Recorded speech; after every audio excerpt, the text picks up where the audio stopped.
विचार विमर्श करेंगे वो हमारा आज का बिंदु रहेगा, अच्छा स्वास्थ्य, I mean good health. Good health और एक अच्छा स्वास्थ्य एक बहुत बड़ी समस्या आज के दौर में बढ़ती जा रही है कि आज भारत ही नहीं लगभग पूरे संपूर्ण विश्व में एक समस्या तेजी से बढ़ती जा रही है, असमय स्वस्थ रहना। अस्वस्थता आज मनुष्य की सबसे बड़ी समस्या है और इसके पीछे बहुत बड़ा कारण हमारा जो है खान पान है। अगर हम गौर से देखेंगे तो हमें नजर आएगा और हमें पता भी चलेगा कि ऐसा में बाल सफेद होना, अत्यधिक थकान होना, कमजोरी होना, त्वचा रोग, मोटापा, कैंसर, तो हार्ट अटैक, मधुमेह, लकवा, मानसिक थकान, सांस फूलना, आंखों की रोशनी कम होना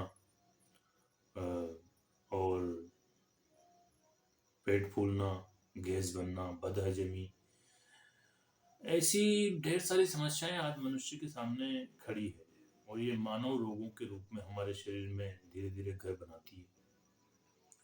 और इसके पीछे जो सबसे बड़ा कारण हमें समझ में आता है वो ये है कि भोजन का जो है, सही भोजन का अभाव। अब सही भोजन से क्या तात्पर्य है वो हम देखेंगे कि लगातार जो है मनुष्य, जो हमारा समाज है, लगातार पैकेज्ड चीजों की ओर बढ़ रहा है।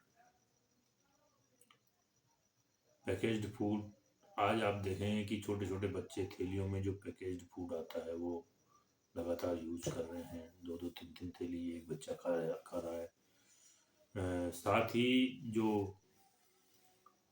रोगों से लड़ने की उसकी क्षमता जो है धीरे धीरे कम हो रही है। सही भोजन का अभाव मानव शरीर के अधिकांश रोगों की मुख्य समस्या है और इन भोजन के समय साथ साथ हमें आज का हमारा जो मुख्य आहार हो गया है वो हो गया है कचौरी, समोसा, मोमोज, मैगी और बहुत सारे तले हुए चिप्स। इनसे हमारे शरीर में फैटी एसिड बढ़ता है, फैटी लीवर बढ़ता है और अत्यधिक मसालेदार भोजन और साथ ही पाम ऑयल का ज़्यादा से ज़्यादा प्रयोग, मार्जरीन, आप देखेंगे होटलों पे जाएंगे तो हमारी जो ऑर्डर की हुई रोटियां हैं आप देखेंगे कि कौन 1,000 1,200 रुपये 800 रुपये किलो का घी हमें खिलाएगा। तो वो जो पाम ऑयल से बना हुआ मार्जरीन है वो प्रयोग में आता है ज़्यादातर होटलों में और पाम ऑयल से बनी हुई चीज़ें जो है हमें लगातार नुकसान पहुंचा रही है। और साथ ही जो भोजन है उसमें तेल की मात्रा लगातार भारत में बढ़ती जा रही है। सस्ता तेल जो है वो हमें समस्याएं दे रहा है और जो वास्तविक भोजन है उससे हम धीरे धीरे दूर जा रहे हैं। हमें चाहिए कि हमें जो साबुत अनाज, मूंग दाल, गुड़, चना और पालक, मेथी, गाजर, केले, मूली, इनका ज़्यादा से ज़्यादा मात्रा में प्रयोग करना चाहिए।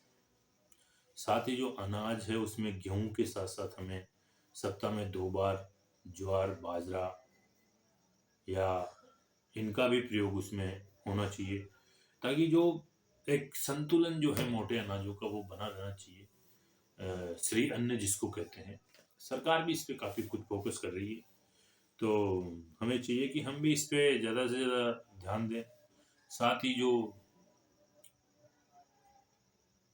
अन्य चीज़ें हैं जैसे मसलन आयुर्वेद में जो चीज़ें बनी हुई हैं उनको भी हम ज़्यादा से ज़्यादा प्रश्रय दें और उनका उपयोग करें। लगातार इस तरह की चीज़ों का प्रयोग करने से हमें जो है बहुत ज़्यादा स्वास्थ्य लाभ मिलेगा और ये जो बालों के झड़ने की समस्या, ऐसे में बाल सफ़ेद होना, त्वचा रोग, थकान, कमजोरी, लकवा, इस तरह के रोगों में लगातार गिरावट आएगी। अभी देखेंगे आप, मोटापा बहुत ज़्यादा तेज़ी से भारत में पैर पसार रहा है और सरकार इस पे ध्यान भी दे रही है।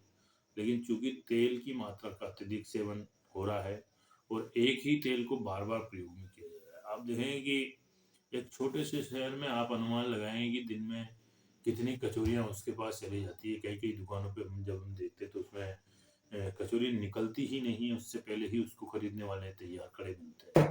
तो कचौरी, समोसे और ये जो मोमोज वगैरह जो है उनमें किस तरीके से ये बनाए जाते हैं उसका कुछ पता नहीं है। क्या क्या उनमें मिलाया जा रहा है, कौन सा तेल इस्तेमाल कर रहा है, कोई उसके खास मानक नहीं है। तो मेरा तो कहना यही है कि वास्तविक भोजन की तरफ लौटें और साबुत अनाज, हरी पत्तेदार सब्जियां, लवण युक्त भोजन अच्छे से करें।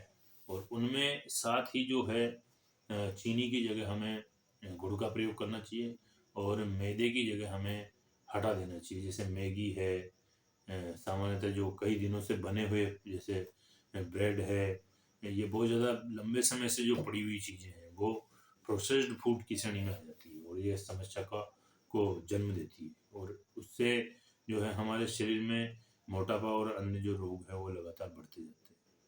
तो मैं तो यही कहूँगा कि जो साबुत अनाज है और जो मोटा अनाज है, हरी पत्तेदार सब्जियां है, नींबू है, चुकंदर है, सेव फल है, अमरूद है, इनका ज़्यादा से ज़्यादा, खीरा है, इनका ज़्यादा से ज़्यादा प्रयोग करें और भोजन को शाम को 7 बजे, 7 साढ़े 7 से पहले करने की कोशिश करें। इससे आपको बहुत अच्छा स्वास्थ्य लाभ मिलेगा। इसी के साथ मैं अपनी वाणी को विराम देता हूँ। जय हिंद, जय भारत, जय स्वास्थ्य।